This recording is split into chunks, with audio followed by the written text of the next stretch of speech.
주님을 따르는 섬기는 종이라고 하는 큐티 제목으로 말씀을 나누도록 합니다.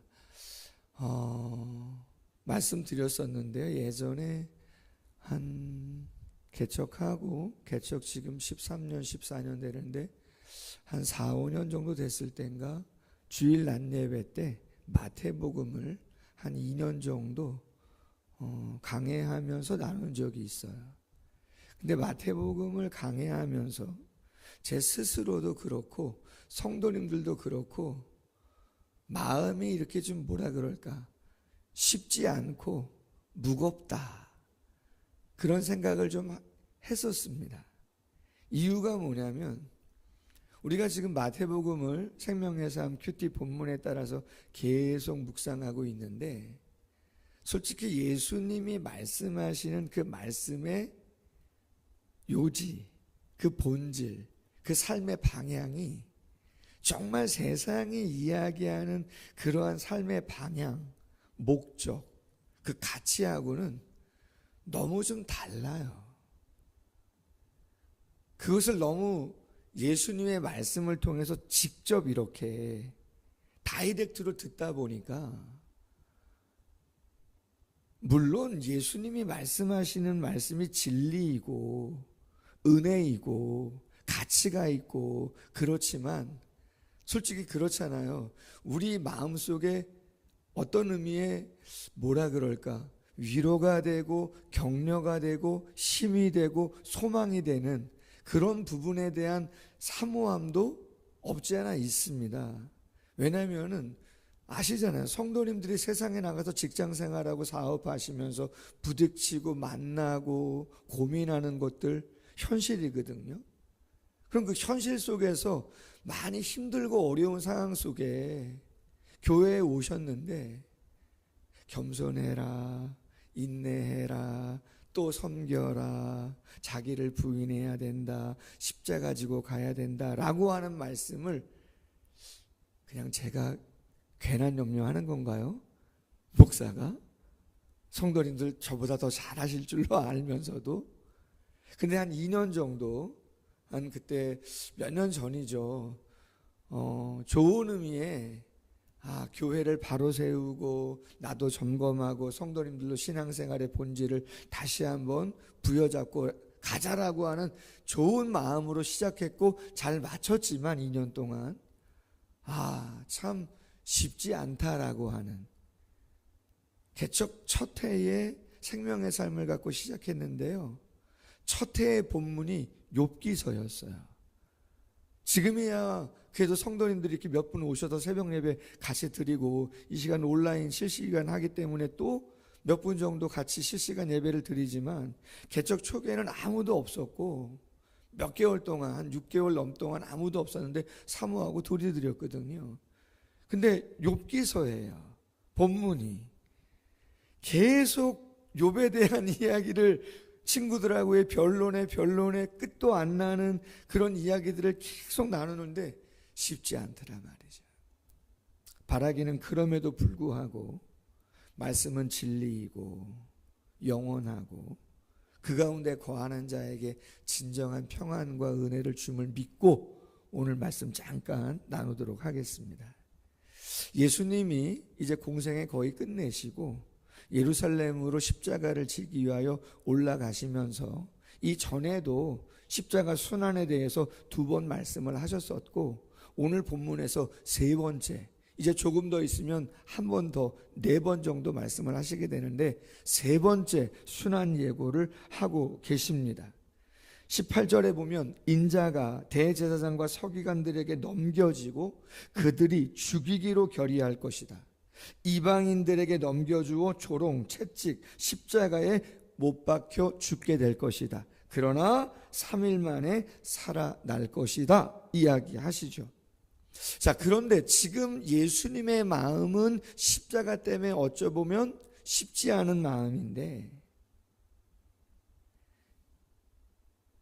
예수님의 어머니, 그러니까 예수님에게는 이모가 됩니다. 살로메인데 그분이 와가지고 청탁을 하는 장면이 오늘 20절 이하에 나옵니다. 그때에 세베대의 아들 야고보와 요한이죠. 그의 어머니 살로메가 그 아들들을 데리고 예수께 와서 절하며 구합니다. 뭘 구하느냐? 원하건대 나의 이 두 아들 야고보와 요한을 주님의 나라에서 하나는 주의 우편에 하나는 주의 좌편에 앉게 해달라는 거예요. 그럼 여기서 살로메가, 예수님의 이모인 살로메가 생각하고 있는 주의 나라는 어떤 나라겠어요? 동상이몽이죠. 예수님이 생각하고 있는 하나님의 나라와 지금 살로메가 생각하고 있는 그 주의 나라는 다르죠. 이 땅의 나라죠. 예수님 정도면 죽은 자도 살리고 자연도 다스리고 오병이어의 기적도 일으키는 놀라운 능력의 주님이시니까 로마 정권 정도야, 실세들이야 그냥 단숨에 제압할 수 있지 않겠는가. 그러면 그 우편과 좌편에 누군가는 앉아야 되는데 누가 앉겠는가? 팔은 안으로 굽는다고. 그래도 우리 친척인데, 사촌지간인데 야고보와 요한을 앉혀주셔야 되지 않겠냐. 청탁 아닌 청탁을 지금 하고 있는 거죠. 예수님 말씀합니다. 너희가 구하는 거 알지 못한다. 어떤 의미예요?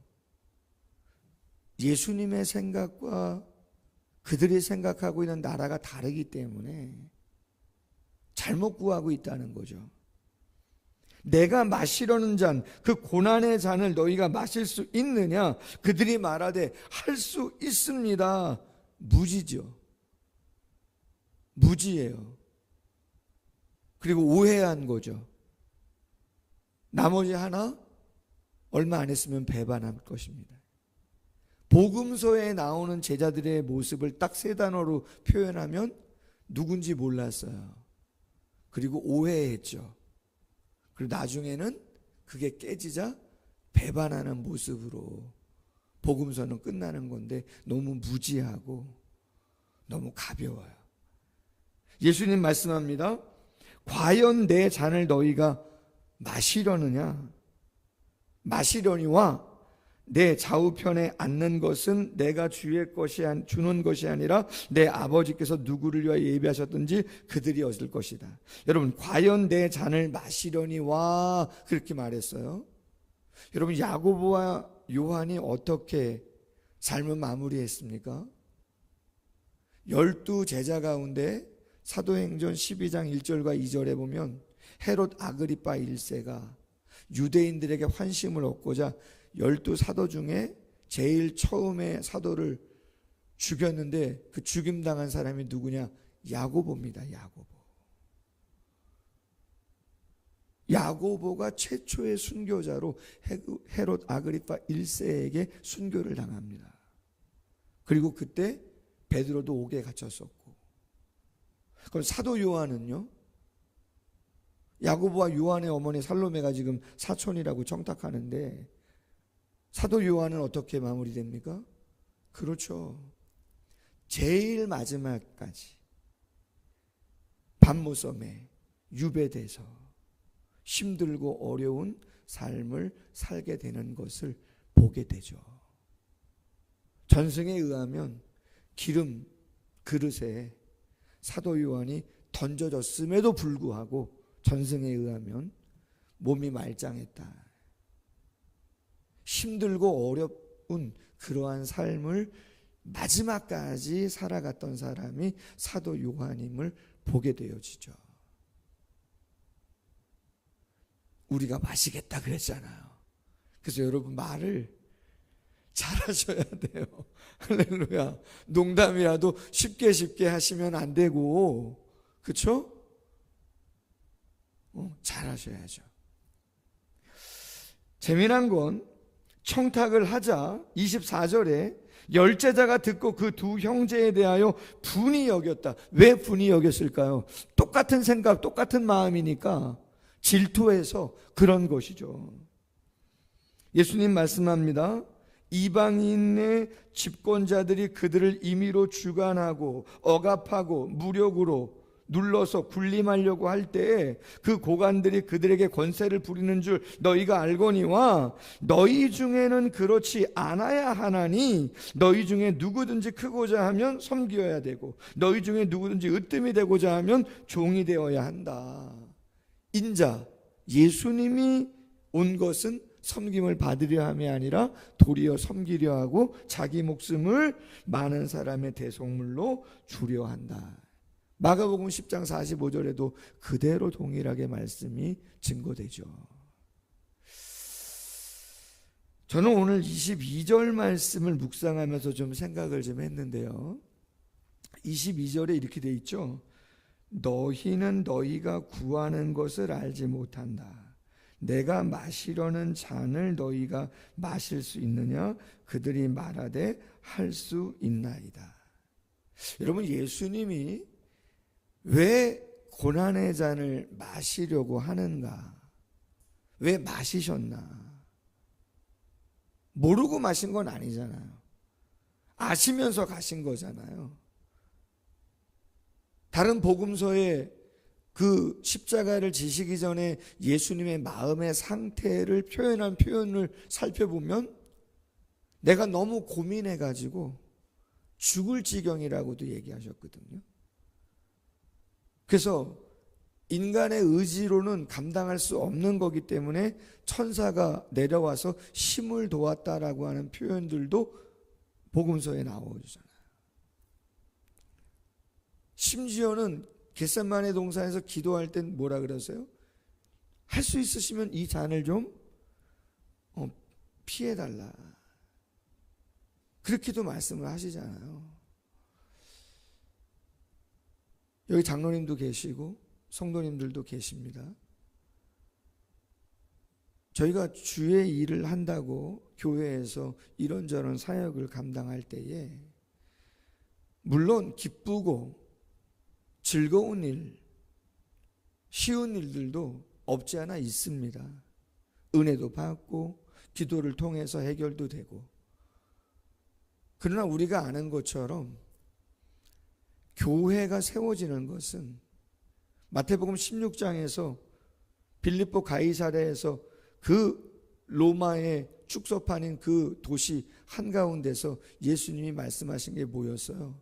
너희는 나를 누구라 하느냐라고 이야기하면서 주는 그리스도시요 살아계신 하나님의 아들입니다라고 하는 신앙의 고백을 베드로가 했을 때 이 반석, 그 신앙의 고백 위에 당신의 교회를 세우겠다라고 했을 때 주님이 죽으심으로 교회의 머리가 되시고 그 머리됨을 인정하는 신앙의 고백이 있는 자들이 교회의 지체로서 와서 예수님처럼 십자가 지시고 자기 부인하고 겸손히 인내하며 그 길을 걸어가려고 할 때에 교회가 세워지는 것이죠.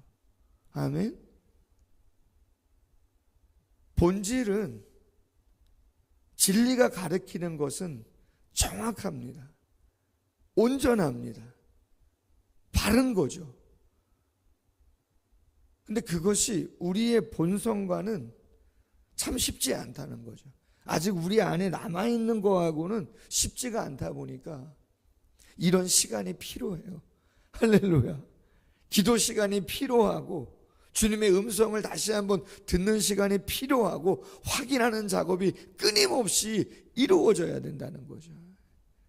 그렇지 않으면 쉽지 않아요. 오늘 새벽에 준비하면서 뉴스 듣는데 저 어디 구로에 있는 대형교회라 그래요. 그 담임 목사님이 교회 재정을 또 횡령하셨네요. 액수가 억 단위인데 7억 정도 된답니다. 근데 재미난 것은 그 7억 정도 되어지는 교회 재정을 횡령한 이유가 뭐냐? 세습을 위한 거라고 그러는 것 같아요. 현재 경찰을 동원해서 청부 수사를 하는데 그 돈을 썼다는 거예요. 후임 청빙위원회가 있었는지 모르겠지만 보통 요새는 청빙위원회가 세워지고 원래 담임 목사님은 손을 내려놓고 청빙위원들이 객관적으로 공적으로 해서 서류 심사도 하고 뭐 그런 거 하거든요. 근데 그 교회는 당신 자녀를, 아들을 세우려고 한 건지 기사가 대충 그렇더라 말이에요. 그래서 지원한 사람들 내사를 한 거죠.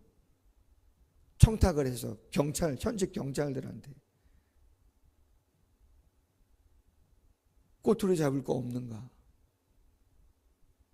말이 되는 것입니까? 어떻게 그런 생각을 모르겠습니다. 제 안에도 그런 게 있는 것인지는 모르겠는데 너무 어렵죠. 나는 아니라고 할 사람은 아무도 없다는 거예요. 우리 모두가. 그래서 다시 한번 오늘 큐티 제목이 주님을 따르는 섬기는 종인데 과연 나는 신앙의 고백을 온전히 하고 주님이 십자가 지고 당신 부인하시고 그 가치와 의미를 알기 때문에 고난의 길을 가셨다면 나는 내 가정에서 우리 교회 안에서 세상에서 어떠한 마음 가지고 가야 되는가. 쉬운 일은 아니지만 그 안에 회복도 있고 그 안에 소망도 있고 진정한 평안도 있음을 믿고 그 길을 잘 걸어가는 우리 모두가 되기를 주님의 이름으로 소원합니다. 기도하겠습니다. 하나님 아버지 감사합니다.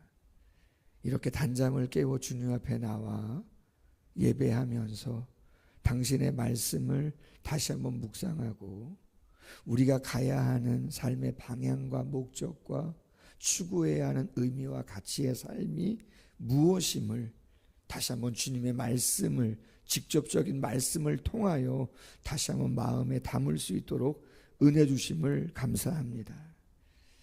때마다 시마다 분초마다 오늘 하루도 이 말씀 앞에 설 수 있는 저희들 되게 해주시기를 원합니다.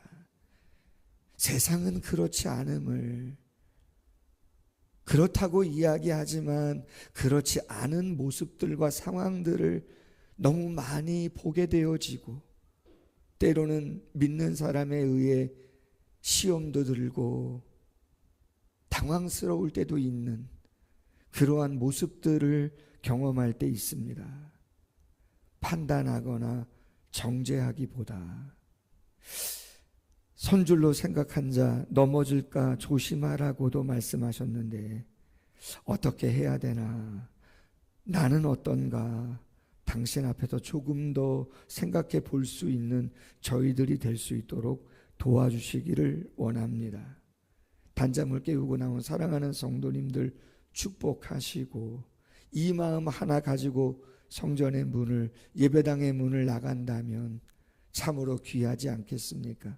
어떤 기도의 제목을 가지고 현실적인 문제를 가지고 기도하든 하나님 귀 기울여 주시고 하나님이 그 기도의 제목이 닿는 그곳에 찾아가셔서 가장 아름다운 모습들로 회복시켜 주시고 역사해 주시옵소서. 우리의 힘으로 할 수 없는 거 주님께 내어놓사오니 당신이 움직여 주시고 역사하여 주시옵소서. 감사하며 예수님의 이름으로 기도하옵나이다. 아멘. 계속해서 자유롭게 기도하시다가 돌아가시겠습니다.